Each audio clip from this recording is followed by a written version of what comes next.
Martyrs Anatolius and Protoleon, soldiers converted by witnessing the martyrdom of St. George, commemorated on April 23rd.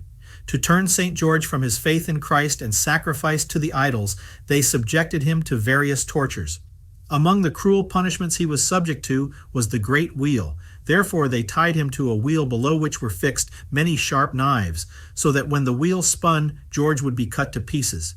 Everyone believed that indeed they would find George dead and cut to pieces.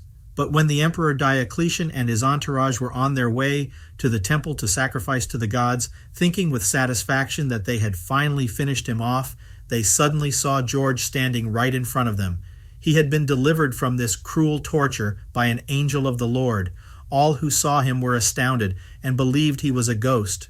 Two illustrious soldiers, Anatolius and Protoleon, who held the rank of chiliarch, that is, each one commanded 1,000 men, when they perceived George to be indeed alive after enduring the great wheel, they came to believe in Christ. They cried aloud, "One is the true God, the God of the Christians."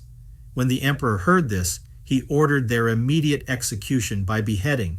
Therefore they were led outside the city and beheaded, receiving in this way the crown of martyrdom. Ave Maria Stella